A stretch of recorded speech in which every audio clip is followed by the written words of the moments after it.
Ethiopia, a mysterious mountainous land in the Horn of Africa, birthplace of early Christianity, and a country of rock churches in the north and a large variety of tribes along the Rift Valley in the south. It is the oldest civilized region in Africa with more than 25 centuries of documented history.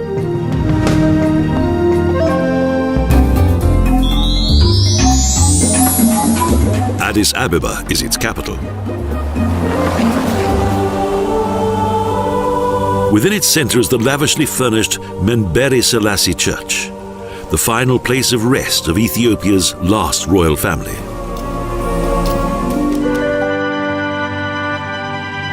It contains the Empress Menen, two princes, and since the 5th of November 2002, Emperor Haile Selassie, who, shortly after removal from power, died due to reasons that are in the main controversial.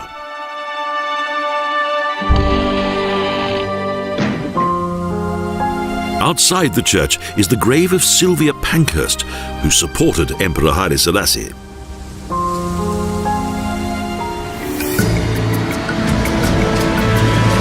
Ethiopia's one and only large city is relatively young. It was founded at the end of the 19th century by Emperor Menelik II. Next, the National Museum. It contains the weapons and clothing of various religions and a copy of a remarkable discovery, Lucy, a prehistoric female skeleton. The nearby Lion Zoo has a long tradition, as it was once the home of the emperor's lions, important symbols of power. Addis Ababa, the new flower, soon became the booming center of the country, with a water supply system, electricity, post and telegraph office. Emperor Menelik had the Bete Georgis Cathedral built on one of the city's hills in order to commemorate the patron saint of the country's soldiers.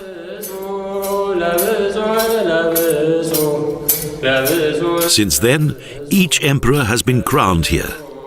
Following occupation by the Italians, the sacred building was restored.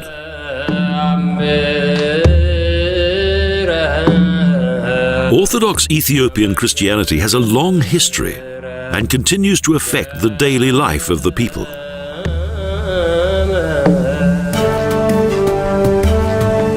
The piazza is the central point for shared taxis and buses. It's located at an altitude of 2,000 meters above sea level. It's a lively place, continuously surveyed by Emperor Menelik. The Mercato is the biggest market in Africa. A huge area with lots of stalls that stock just about everything, a good place to bargain for a great deal.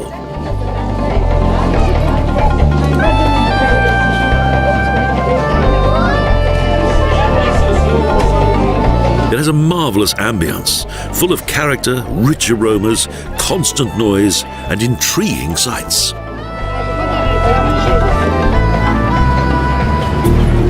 The elongated Masqual Adababa Square is also used as an arena that can accommodate 100,000.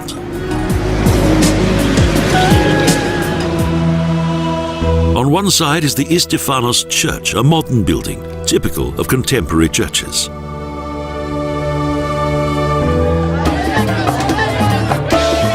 The railway line from Djibouti terminates here. And next to the station building stands an imposing monument that features the Lion of Judah, as the Ethiopian emperors were called.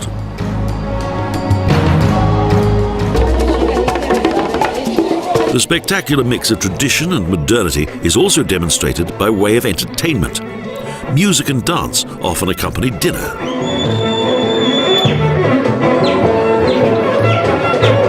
The temperament of the people is characterized by wild rhythms. A combination of ethnic groups now represent Ethiopia's modern generation.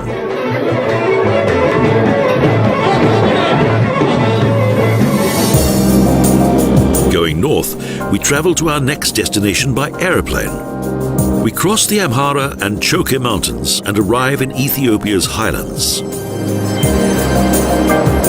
We are greeted by a huge lake and modern airport.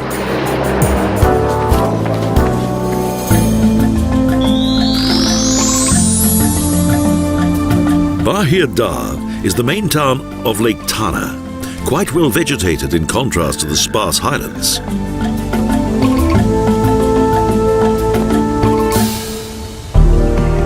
Lake Tana is the largest lake in the Ethiopian highlands and is situated at an altitude of around 1,800 meters above sea level,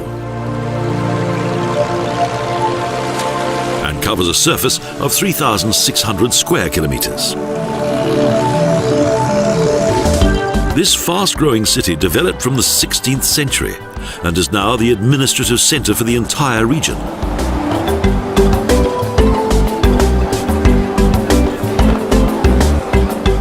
A prosperous and industrial city with a university and technical college.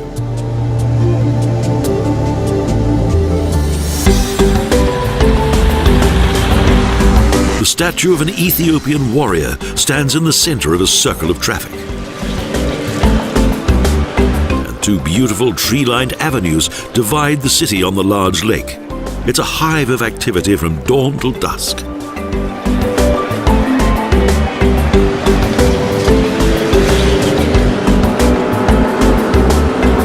Here, life is colorful and pulsating, and tourism is a growing industry.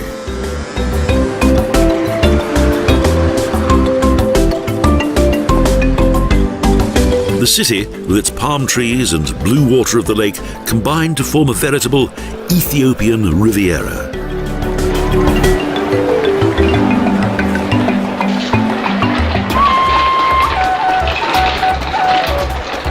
The market also pulsates with life.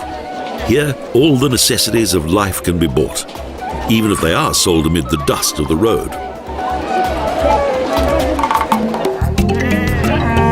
On the outskirts is a traditional livestock market in which both goats and cows change hands.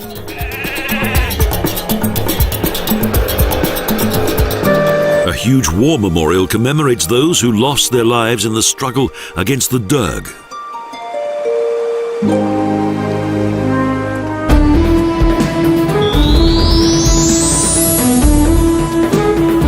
The roads here are quite bumpy, but there's always something new to see. A small ferry takes us over the narrow Blue Nile that flows out of Lake Tana.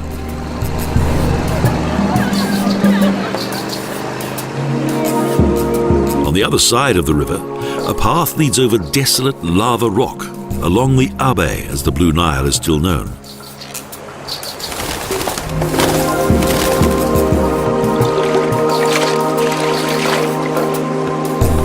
Cattle herds collect here several times a day for water.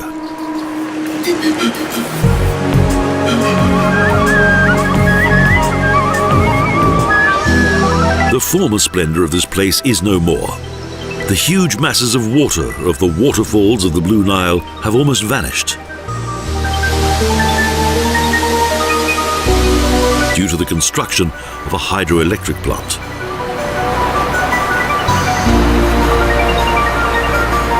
Only during temporary switch-off can the fascinating sight of an endless wall of water be seen as in the past. The Blue Nile, one of 4 paradise streams. In a large bow, it flows down from the Ethiopian highlands to Sudan, and finally unites with the White Nile in Khartoum.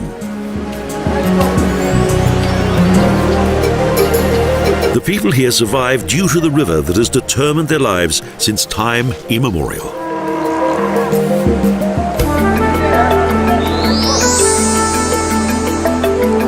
On many of its 37 islands, Lake Tana in northern Ethiopia is well known for its ancient churches and monasteries. Dega Stephanos is located in the center of the lake and contains one of the country's most important monasteries. On the summit, framed by walls and hidden under great trees, is the Holy Stephanos Monastery. In a small sanctuary, various mummies are preserved within glazed wooden coffins. Here, the remains of 5 emperors of various dynasties lie at rest. Plus, there are remarkable sacred treasures and masterpieces of Ethiopian art. Today, only a few monks reside here. Dek is the largest island and can be seen in the distance. 2 water towers and a bell tower of typical Gondar design protect the Naga Selassie Church. 24 stone-like pillars adorn the outer ring of a path that leads around the church. The magnificent murals in the interior of the rotunda are among the most beautiful and most well-preserved of those that are known as the Second Gondar design.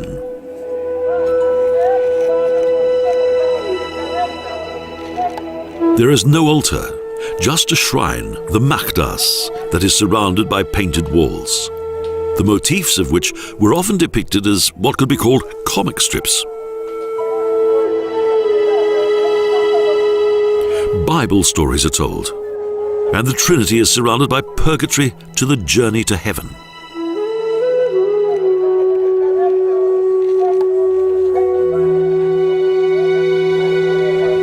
People celebrate outside the church. By boat, we travel to the south of Lake Tana, to the Zegye Peninsula, a romantic natural landscape, a splendid place where once politicians met.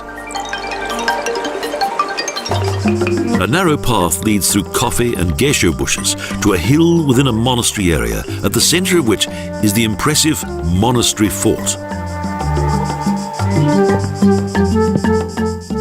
Here, treasures were also protected, such as books and crosses.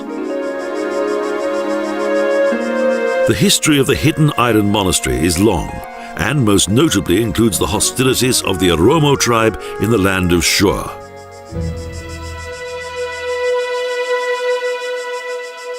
There, the emperor's fort was taken piece by piece from shore back to the islands of Lake Tana, and the monastery experienced a new prosperity and became the seat of government.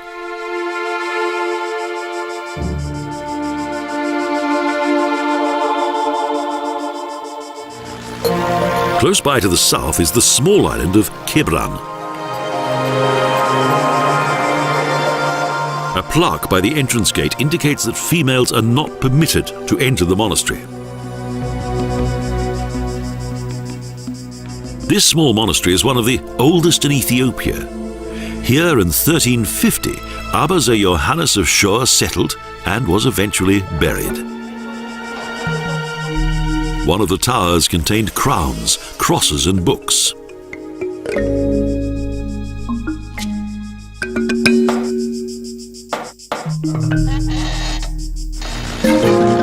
Papyrus thickets surround the island monastery of Debre Mariam,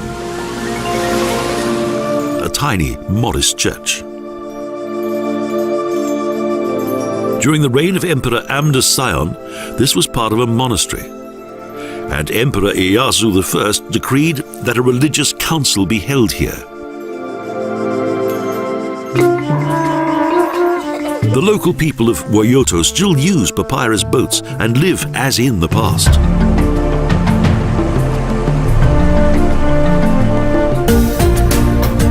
The route leads northwards through a land of contrasts.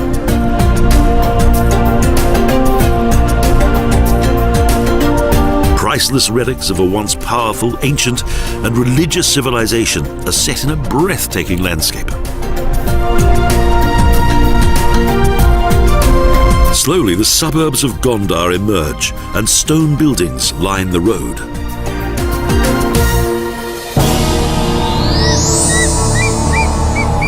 Gondar, a city of palaces and castles. Ethiopia in the 17th century. For the first time in the country's history, King Fasilides began with the construction of a walled palace.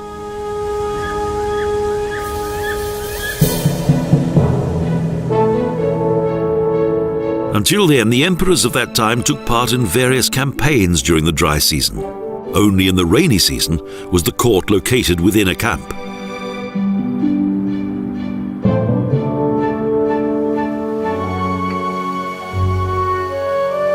So, in the course of a century, a huge fortification was built, with several royal palaces and a number of churches.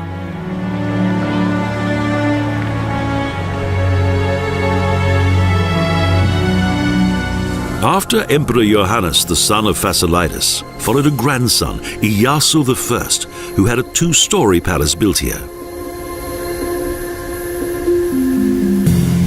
There is a high domed main hall, used mainly for formal events. The emperor's living quarters were far smaller.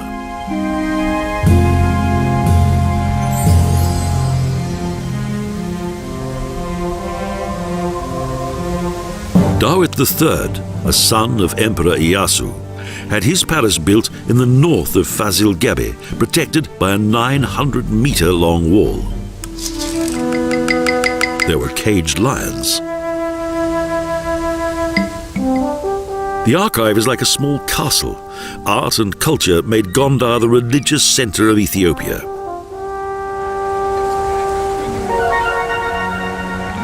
The former Turkish baths are now in ruins, but they were very much in evidence at that time and no doubt gave great comfort to those who used them.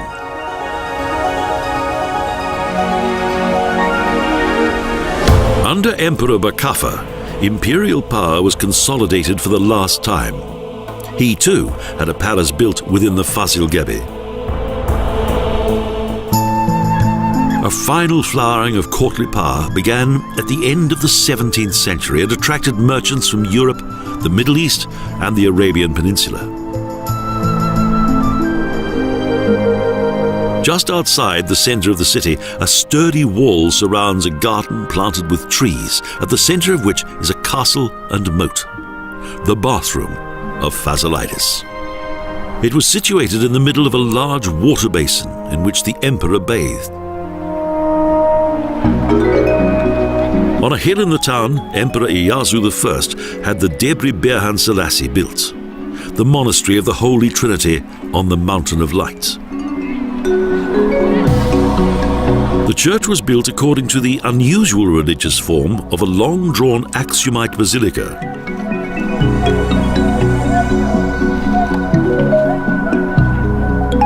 Simple images of Jesus, the Holy Trinity, and Our Lady decorate the external gallery. Wonderful murals adorn the interior, and the heads of angels on the ceiling bring to mind the souls of the beheaded. On another hill is the complex of Kuskuam, well protected beyond sturdy walls, with the Debre Tsehai Church and the Empress Palace.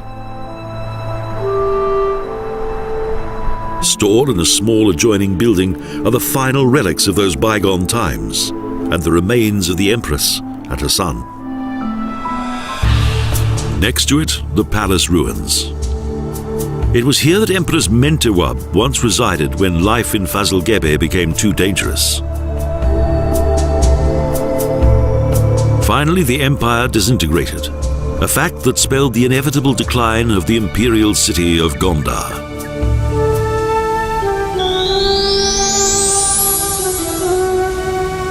3 kilometers from Gondar is a little village and its huts, Falasha.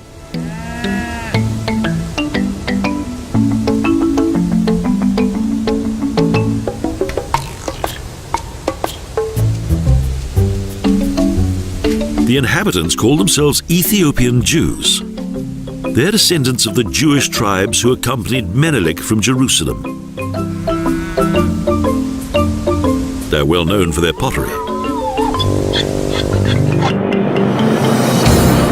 What once was a laborious route to the north of the country is now much easier.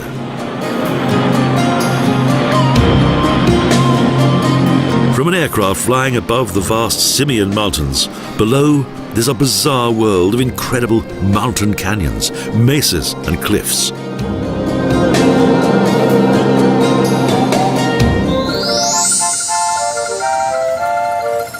At an altitude of more than 4,000 meters above sea level is a fine landscape. with some unique wildlife, such as the Shellada baboon.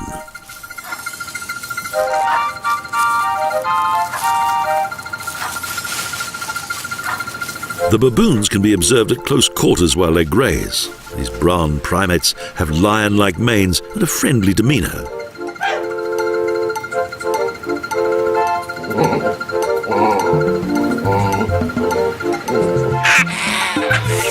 The mountain tribes eat only grasses, flowers and seed. To satisfy their appetite, they must eat throughout the day. In 1966, this landscape became a national park. The mountains end abruptly in the north and become hill country. Soon, the aircraft touches down.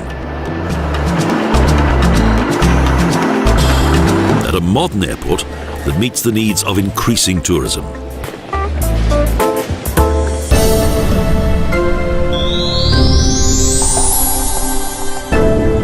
Historic Aksum was once the capital of a mighty kingdom. On the site of two previous religious buildings, this ancient cathedral was rebuilt in 1665. Thrones constructed of stone have witnessed the coronation of various monarchs whose Ethiopian Orthodox faith from the 5th century on spread far and wide. From the Eastern Roman Empire, fleeing missionaries known as monophysites introduced the ancient Christian faith, which taught that Christ had only one divine nature. Eventually, the concept of a division of faith came into being, and Ethiopian Christianity developed independently. An enigma lies within a small chapel next to the cathedral.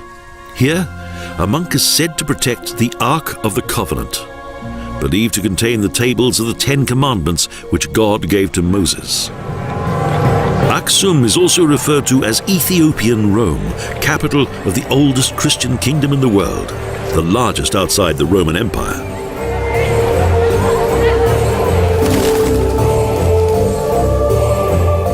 The new cathedral was established in 1965 under Haile Selassie I, the last emperor of the Solomonian dynasty. It is one of Ethiopia's few religious buildings in which people gather to celebrate Mass, which lasts for several hours.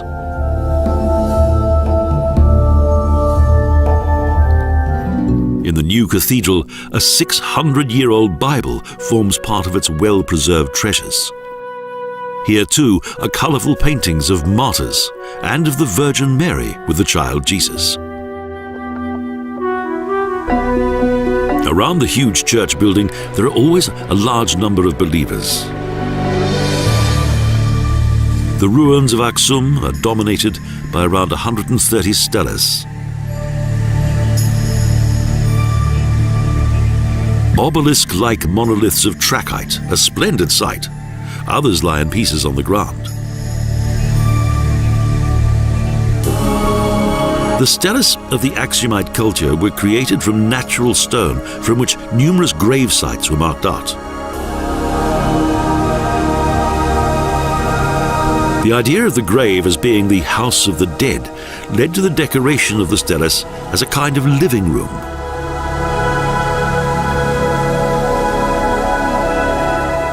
Thus arose the story stela.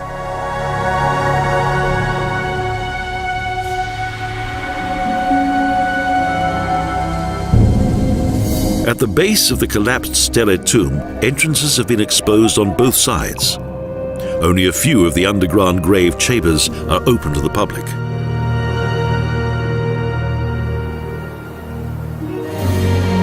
On today's western periphery of Dongur lie the ruins of a relatively modest complex, popularly known as the Palace of the Queen of Sheba.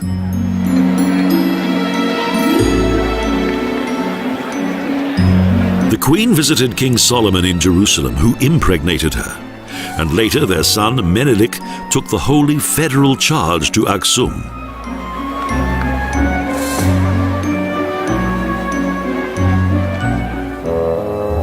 Next to the palace are the remains of the Gwudet Stele Field, named after the Queen, who is said to have destroyed Aksum. In the north, the large water basins of Mei Shum are called the Baths of the Queen of Saba. They date back to Aksumite times and have been frequently renovated. On the hill above the town are the underground grave chambers of King Caleb and Gebre Mesqal. Although little remains of the former capital of the Aksumite kingdom, Ethiopia's holiest site, it continues to be a place of mystery and legend.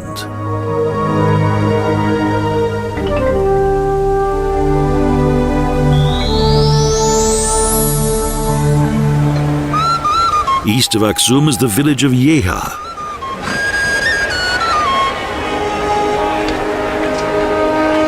A new church crowns a small hill.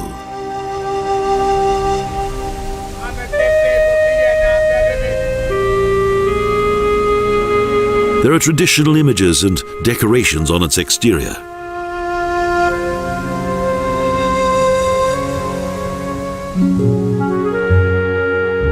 The small adjoining museum features various crosses and paintings, plus a number of ancient texts.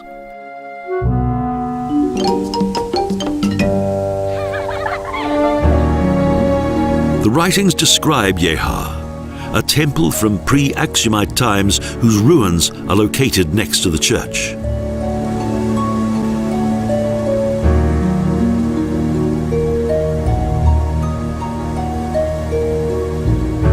Ancient Southern Arabic text that predated Ethiopian text explains that this temple was dedicated to the moon deity of Alakar.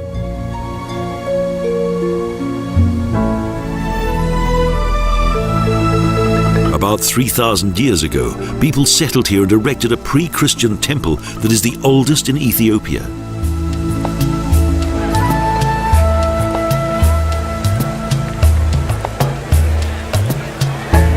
The village life of today appears to be similar to that of bygone times. Little seems to have changed. In this ancient country.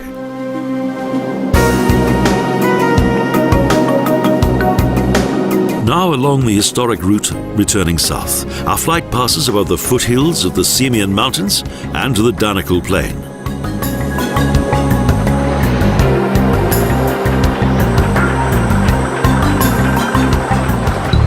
Again, an airport in the middle of nowhere.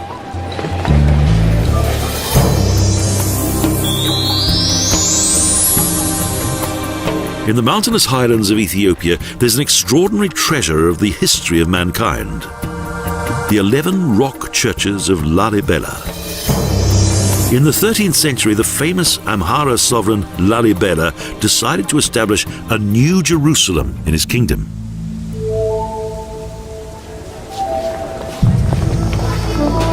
The World Redeemer Church of the House of the Holy Saviour is situated at the highest point of the steep Lasta Mountains. These monolith churches were completely carved out of the rock. Then the masons worked on both the external and interior design, from floor to ceiling. Domes, windows, doors and pillars gradually developed. Even today, pilgrims and visitors are deeply touched by their unusual atmosphere. Lalibela was the most important king of the Zakwe dynasty, in whose honor the old capital of Roha, located in the secluded mountains, was named.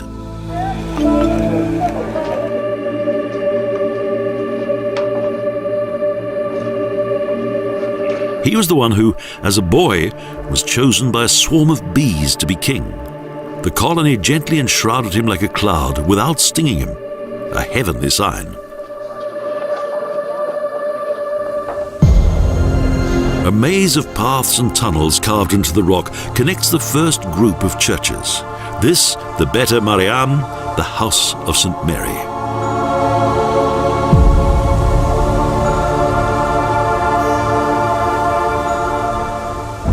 In the center of an underground courtyard is a monolith church. Its various entrances, external walls and water basins are of Aksumite design.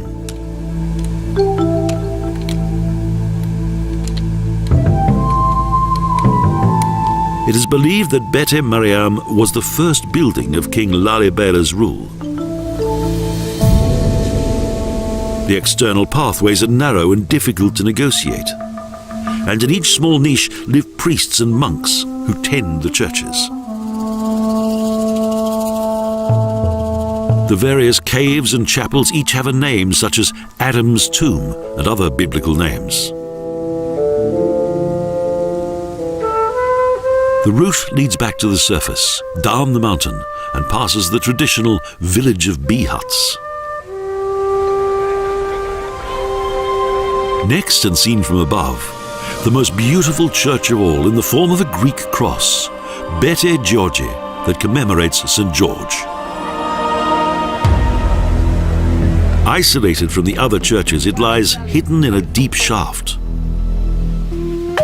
According to legend, in New Jerusalem, the valley of the river Jordan was designed to separate two groups of churches.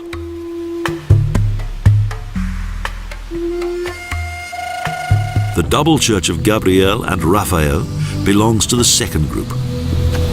Again, red tufa corridors and bridges lead to the holy places. At first, from a corridor, only the facade is visible because the churches are hidden within the rock. Inside is a small central area.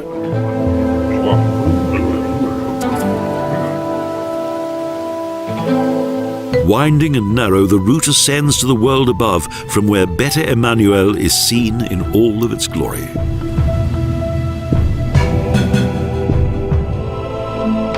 The church's interior was carefully hollowed out and carved into arches, pillars and ornaments, from floor to ceiling.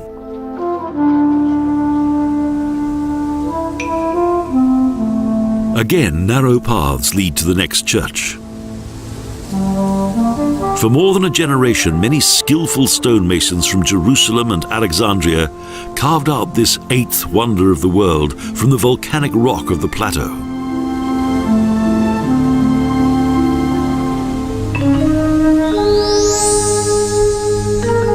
Around 6 kilometers from Lalibela, a strange-looking rock wall that contains a long crack catches the eye.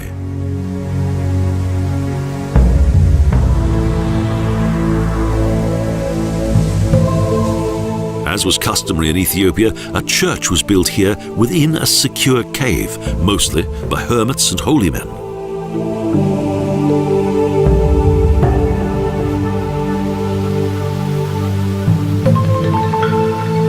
However, according to local legend, this cave church was built by King Neakutuleab, the last king of the Zagwe dynasty.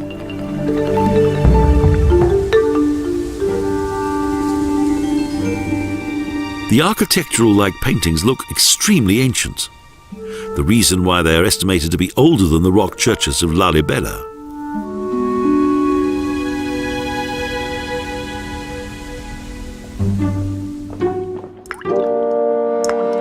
In 1268, King Neakutuleab was forced to hand over power to the first emperor of the Solomonian dynasty, Yakuno Amlak.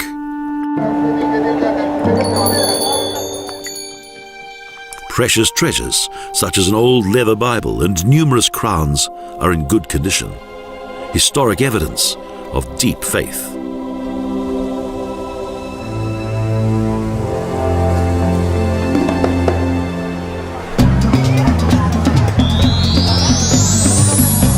The remote and isolated mountain village of Lalibela is located at an altitude of 2,500 meters above sea level on the slopes of the Lasta Mountains. On market day, people travel here from far and wide for both business and pleasure.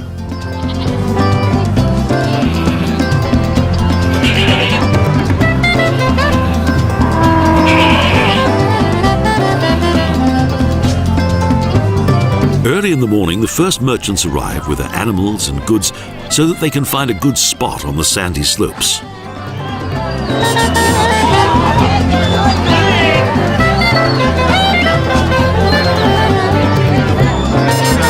Then they bargain, sell and carry. A typical market day. The beautiful mountain landscape of Lalibela is ideal for various excursions. We frequently encounter small villages with circular straw huts, the harvest being left to dry on the ground outside.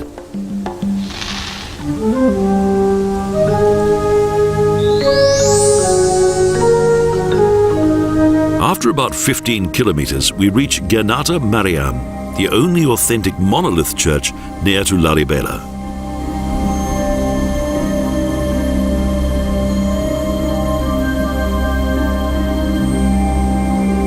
The church resembles that of Bete Medan Alem.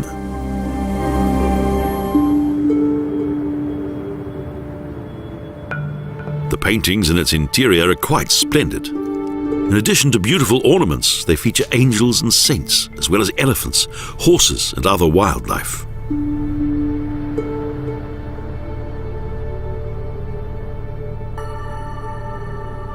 Small windows allow little light to enter the church, in which priests stand guard with their religious symbols.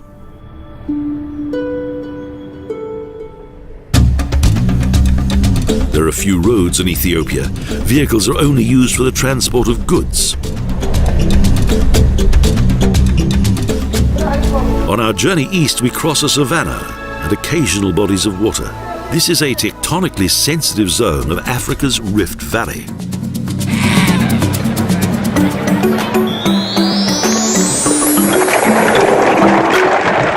Awash is a settlement on the far edge of the nature park of the same name, inhabited by the Efa, a proud and independent tribe.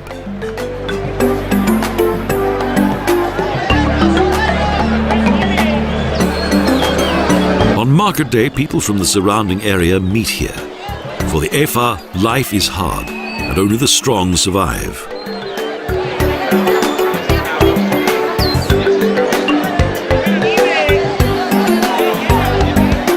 Corn, tobacco, dates and cotton are the main trading products of this region.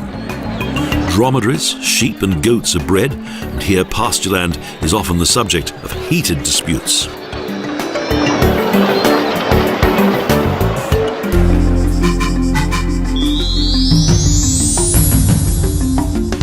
Located between Addis Ababa and Djibouti is Ethiopia's oldest national park.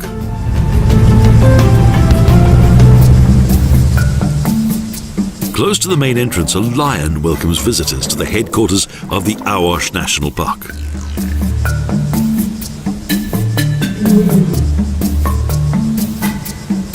A small museum features the bones and horned skulls of various animals. The Awash Falls Lodge is close by, and the route leads to the southern border of the park. At first sight, the enclosed area looks like a small village of the Efa tribe, whose small huts are covered with the grass of the savannah. The view of the waterfalls of the river Awash is a wonderful spectacle, right outside the huts.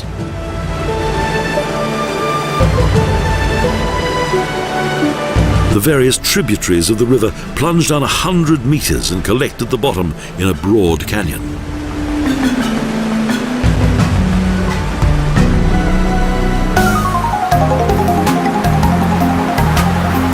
Even during the dry season, the masses of water race down from each side into the depths below.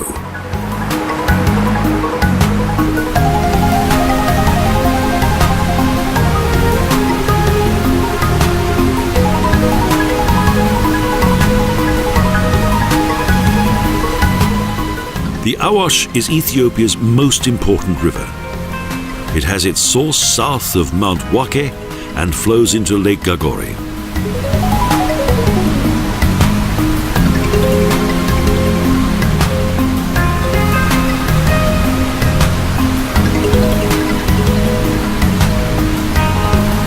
With a total length of 1,200 kilometers, the Awash travels between the Ethiopian plateau and the Ama Mountains to as far as the Djibouti border. In the 1960s, the park was inaugurated by Ethiopian Emperor Haile Selassie. a natural landscape with protected fauna. It measures 850 square kilometers and is located 900 meters above sea level. Beneath the scorching hot sun, oryx antelopes and warthogs roam proudly across the savannah, continuously in search of food.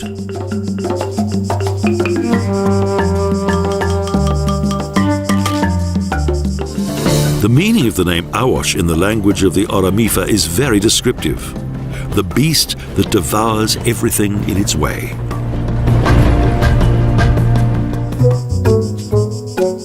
Anubis and Hamadryas baboons roam in herds as far as the north. The extreme north of the park gradually changes from arid savanna to tropical-looking oasis.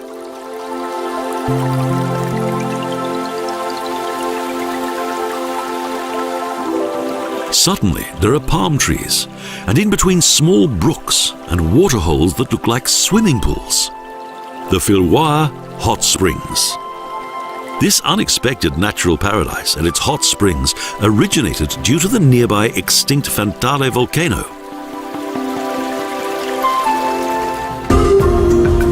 In 1973, a large number of fossils was discovered in the lower Awash Valley. One of the world's most well-preserved human skeletons, with an estimated age of 4 million years, was discovered here and named Lucy.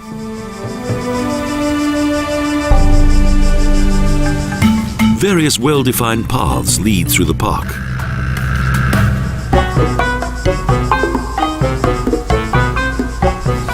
The Awash National Park may not contain the rich fauna to be found in other parts of Africa, but for Ethiopia, it's a necessity for the conservation of nature.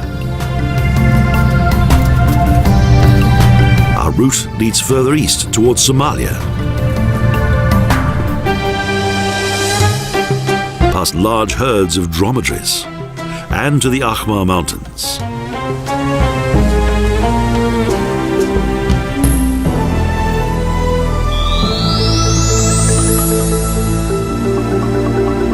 In the east is the historic city of Harar. The whole of the old town is surrounded by a wall with 5 of its original gates. In the highlands of Black Africa, Harar was one of the most important trading centers of the Islamic faith. A Muslim stronghold in Christian Ethiopia. Just beyond the old town and in front of the Shoa gate is the Christian market. All the atmosphere of the 1001 Nights.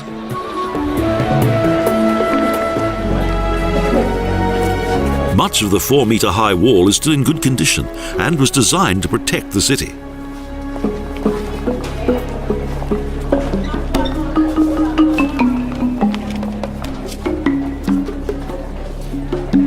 Hostilities by the Oromo had to be repulsed when they attempted to take advantage of religious dissent in order to invade from the south to the highlands. Strangers were forbidden to enter the city.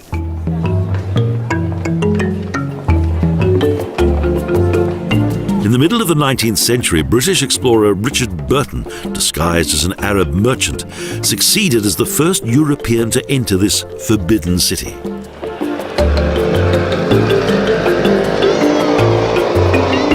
The magic of the Orient still exists here, and its many whitewashed buildings gave it the alternative name of the White City.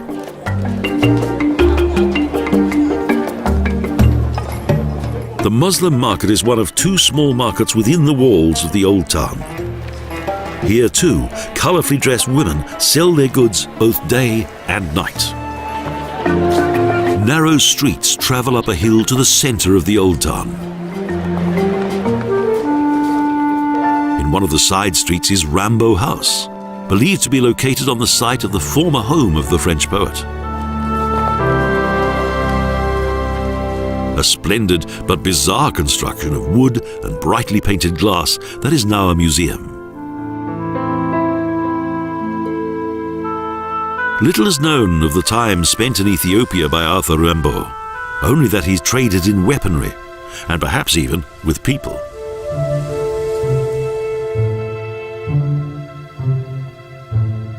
At the tender age of 19, he completed his literary life in France and travelled through Europe, Java and Cyprus, and finally through Aden to Harar.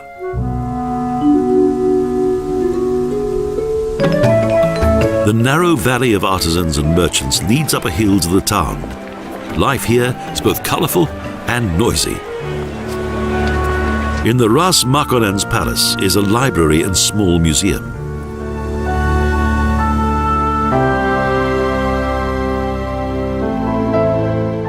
When the Negus of Shur, subsequently Emperor Menelik II, removed from power the last sultan, he installed Ras Markonnen as governor of the then largest settlement in the Empire of Ethiopia.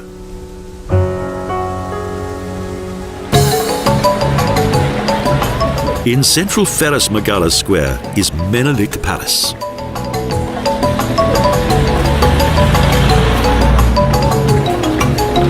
And opposite, Medhana Alem Church.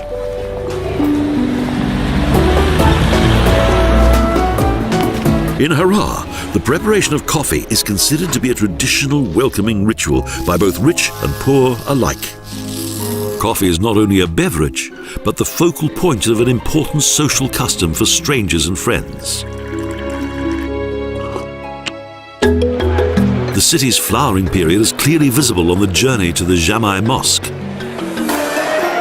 The original building of the Great Mosque dates back to the 12th century.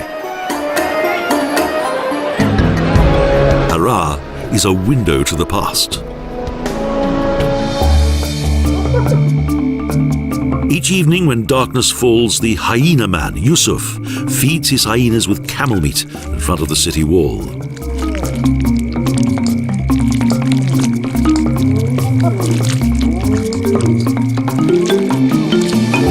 In former times, the city gates were closed in the evening, and it was forbidden to venture out due to the danger of hyenas.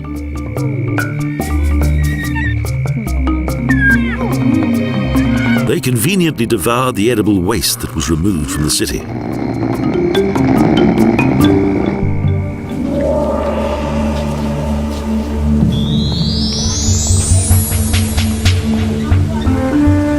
On the southern border with Kenya is Lake Turkana. Here lives the Turkana tribe, their most important possession being the camel.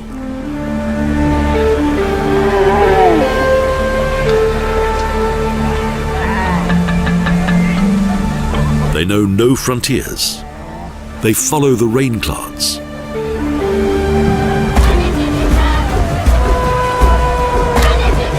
The Turkana live according to tribal tradition. Each man carries a stick, and both sexes decorate their bodies abundantly.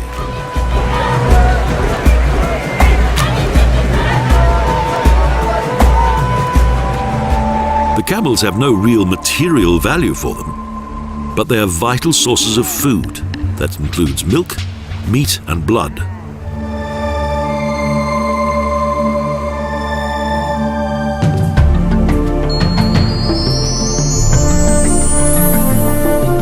The Omo Valley divides the Southern Highlands into two areas. On the eastern side is the Mago National Park, now home to the Maasai tribe.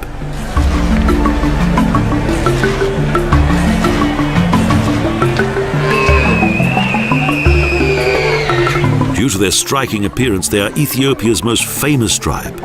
The cow is their most valuable possession, and sometimes they even hunt the hippopotamus. They tattoo and paint their skin with mud, create artistic hairstyles, and adorn themselves with necklaces and bracelets.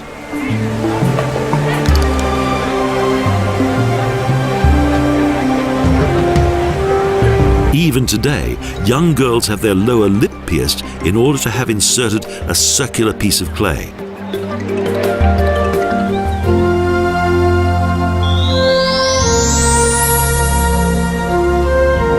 On the western side of the frequently dried-out Omo River is the Omo National Park. Digging for water in the riverbed is the work of the women.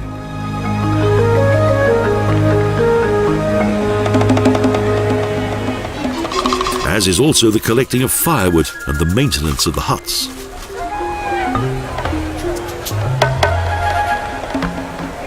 The men of the Hamel tribe go on a honey hunt. From high above in the trees, they smoke out the bees to obtain their precious honey.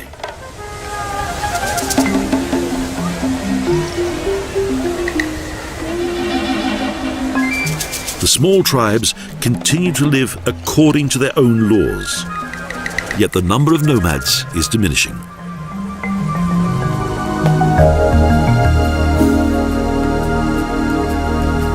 A journey through Ethiopia is also a journey through time itself, a land of rich traditions, religions, and myths.